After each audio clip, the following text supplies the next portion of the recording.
네, 최근 언론이 붙인 이름이 간병 살인 사건이었는데요. 스토리가 있습니다. 최근 중병을 앓던 아버지를 1년 가까이 돌보다가 경제적 어려움 끝에 방치를 해서 결국 숨지게 한 22살의 청년 사연이었죠. 법원은 이 청년에게 존속 살해 혐의를 적용을 해서 징역 4년을, 항소심에서도 징역 4년을 선고를 했는데요. 우리 사회가 그리고 우리 국가가 미처 품지 못한 비극이다. 이런 주장이 따라 나오고 있습니다. 이재명, 심상정 이 두 대선 후보도 바로 그런 주장을 하고 있는데요. 자, 과연 그러면 국가는 이 청년을 품을 수 없었던 건지, 근데 따지고 보면 품을 수 있었다. 이런 이야기도 나오고 있는데요.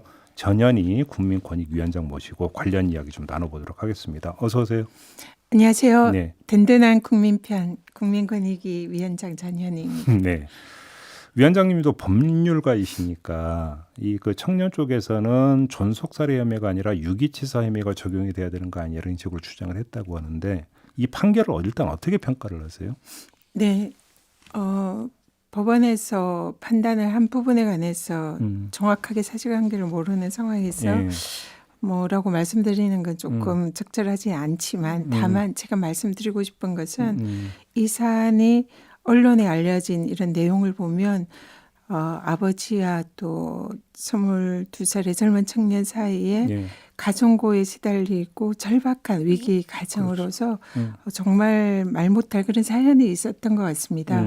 그래서 이런 부분에 관해서 양형에서 좀 고려를 했으면 그리고 이 젊은 청년이 앞으로 또 대한민국에서 좀 잘 살아갈 수 있는 이런 부분에 관해서도 좀 배려가 있었으면 하는 그런 안타까움을 느꼈습니다. 그러니까 이제 그 뇌출혈로 쓰러진 아버지는 호스에 의지해 살고 있었고, 네. 그다음에 그 가족이나 하여가 주변에 그 누군가가 하루 종일 붙어서 케어를 하지 않고서는 삶을 영위할 수 없는 그런 어떤 그 사정이었고, 근데 가족 피부치라고는 아들밖에 없었는데 이 아들은 편의점 알바로 겨우겨우 근근히 이제 먹고 사는 이런 상태에서 아버지를 제대로 돌볼 수 없었고, 여기서 이제 비극이 시작이 된 거 있잖아요. 네. 자, 그러면 이때 국가가 나서서 이 가정을 좀 지원을 했더라면이라고는 이제 그 가정이 성립이 되는 건데,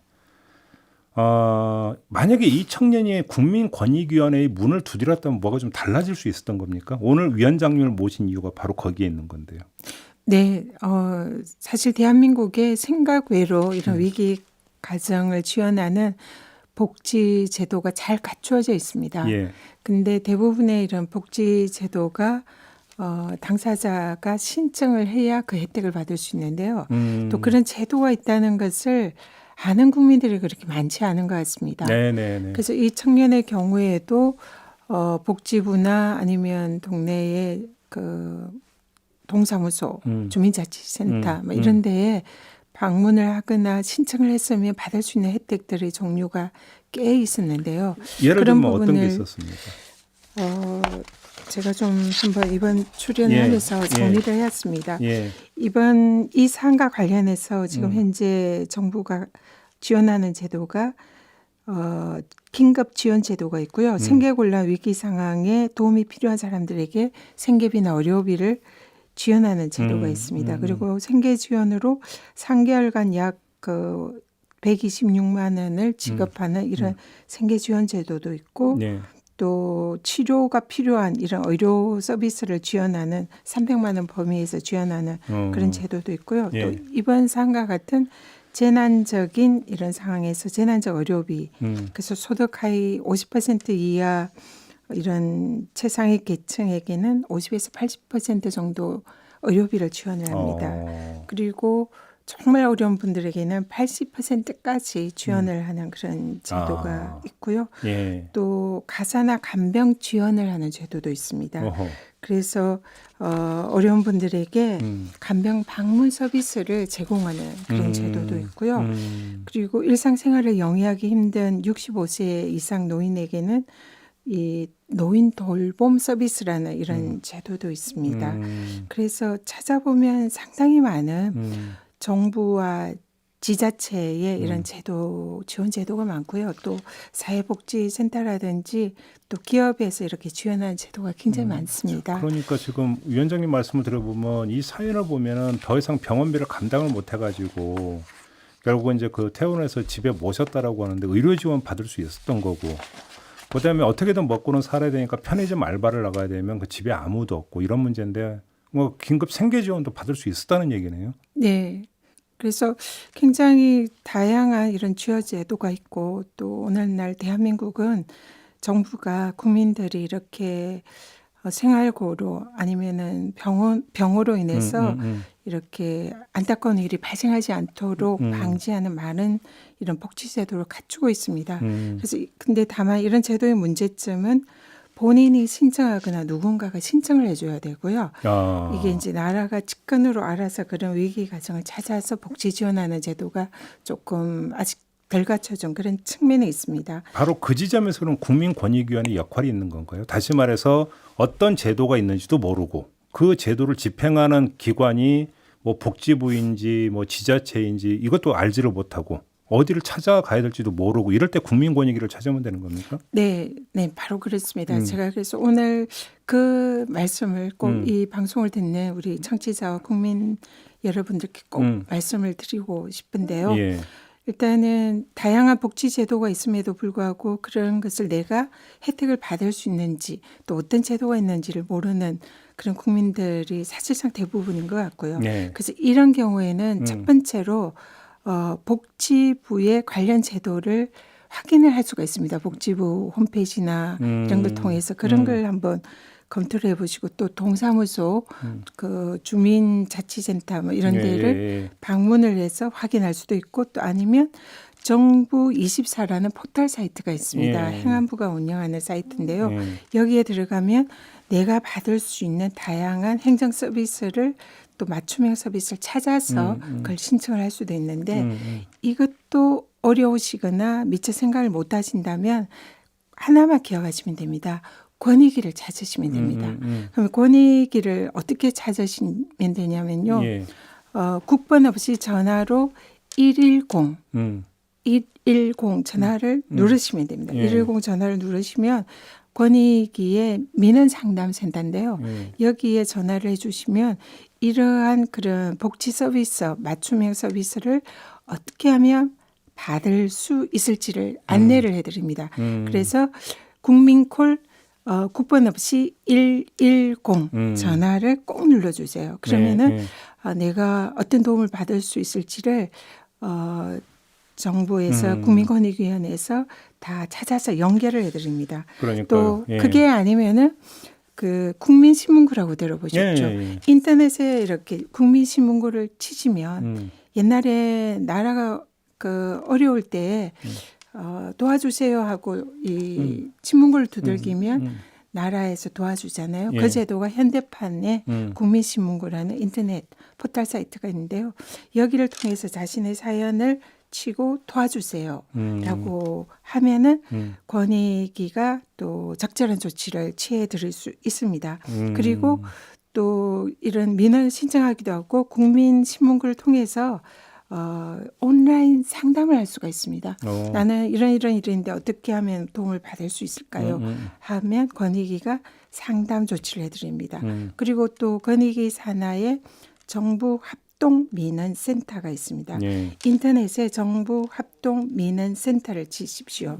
그러면은 거기에 보면 온라인 상담하는 창구가 있습니다. 그럼 거기에 도와주세요, 뭐 살려주세요, 뭐 힘듭니다. 이런 걸 치시면 권익위 직원들이 연락을 드려서 어떻게 도와드릴까요? 그리고 경우에 따라서 방문 상담도 하고 또 관련 지자체나 해당 공무원들을 연결을 해서 도와드립니다. 연결한다는 게 좀 포인트인 것 같은데 권익위가 모든 걸 다 지원해 주는 게 아니라 권익위원회가 이제 그러니까 상황 파악하고 상담을 해서 이건 이런 제도가 있는데 소관 부처가 여기니까 저희가 그쪽으로 연결해 드릴게요. 그러니까 연결을 직접 해 주시는 거고. 그럼 이제 지원을 받을 게 알선을 해 주시는 거네요. 네. 그래서 해결 사례를 예를 좀 드리면 예를 들면 어떤 게 아마 있어요? 금방 좀 이해가 되실 것 같아요. 이런 사연이 접수가 됐습니다. 살고 싶지 않습니다. 죽고 싶습니다. 민원인은 7년 전에 불의의 사고로 하반신 장애를 받아서 소왼줄을 달고 있고 예. 외부와 단절된 채 집에서만 지내서 우울증에 눈까지 보이지 않아서 거의 이제 진짜 죽고 싶은 그런 상황에 예. 권익위에 호소를 해왔습니다. 신문고를 통해서 호소를 해왔는데요. 그래서 여기에서 권익위가 이 사안을 접수를 하고 장애인 활동 지원 그리고 물품을 지원했고 또 관리 대상자로 선정을 해서 정기적인 연락이나 방문 조치를 해서 이분에게 필요한 그런 적절한 도움을 드렸습니다. 예. 그리고 기초생활수급자인데 생계급여가 차감이 됐는데 이 부분을 도와달라. 이래서 가정 방문 상담을 해서 이 부분에 대해서 좀 이분이 살 수 있게 생계급여 차감이나 기간을 연장을 했고 또 관련 공기업을 통해서 이 부분에 생계 지원을 했습니다. 그래서 해결이 됐고 이런 문제도 있어요. 제대로 먹지 못하는데 치아 문제 도와주세요. 이런 사연도 접수가 됐습니다. 예. 그래서 이 부분에 대해서 치료비 지원을 저희들이 해드리고 또 잘 먹게 돼가지고 감사하다 이런 편지가 왔었고요. 정리를 하면 권익위 권한 안에서 직접 권익위가 그 지원해 줄 수 있는 경우 지원을 해주고 네. 그다음에 그게 아니라고 한다면 소관부처나 이런 기관으로 연결을 해주고 이런다는 말씀이시잖아요. 네, 저희들이 이런 사연을 이제 접수를 하게 되면 예. 여러 가지 방법으로 해결을 합니다. 첫 예. 번째는 이 110 상담을 통해서 접수되면 해당 기관이나 그런 도움을 받을 수 있는 그런 공공기관으로 연결을 해서 그 기관의 도움을 받도록 조치를 할 수도 있고요. 또 하나는 저희 직원들이 직접 방문을 하거나 상담을 해서 직접 해결을 할 수도 있고요. 예. 또 해당 공무원과 합동으로 조치를 하기도 하고요. 그래서 여러 가지 다양한 방법을 통해서 실질적인 도움을 줄 수 있는 다양한 조치를 합니다. 그래서 중요한 것은 그리고 이제 또 도움을 받을 수 있는 제도를 또 안내를 해드릴 수도 있고요. 그렇죠. 또 어디로 신청하면 이런 도움을 받을 수 있습니다. 이런 걸 알려드리거든요. 네. 그래서 직접 해당 부처나 자치단체에 신청을 하는 게 제일 좋고요. 효율을 위해서. 그리고 그런 것도 모르고 정말 어떻게 해야 될지 모르는 분들은 일단은 국민권익위 아니면 신문고 아니면 110 이런 걸 통해서 어쨌든 도움을 요청을 한다는 걸 꼭 기억을 해 주시기 바랍니다. 그러니까요. 근데 좀 제가 하나 여쭤볼게요. 그렇게 해서 이제 했는데 뭐 그 상담 전에 했더니 계속 통화 중인 거나 네. 아니면 또 연락을 하긴 했는데 그냥 여기로 연락해 보세요고 그냥 끝. 이래버리면 사실 별로 도움이 안 되는 경우가 많거든요. 이런 일은 없는 거죠?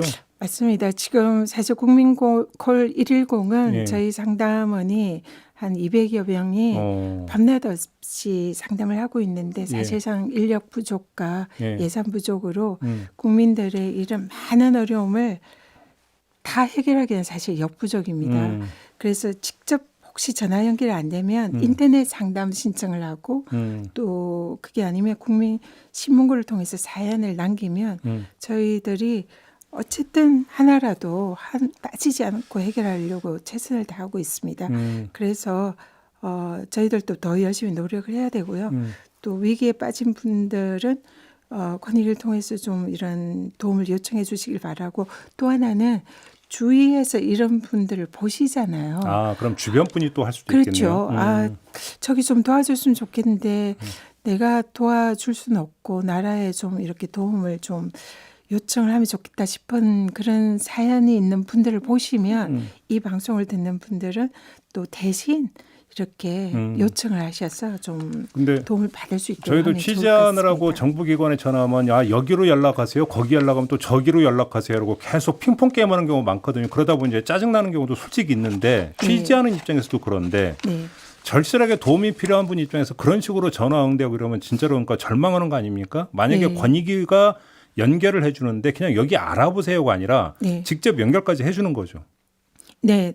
그렇게 하도록 저희들이 최선을 다하는데 그렇게 해야 되는 거죠. 네, 맞습니다. 그래서 그렇게 하려고 저희들 또 업무 방침을 계속 수정을 하고 또 독려를 하고 있고요. 근데 저희 직원들이 정말 힘듭니다. 이런 걸.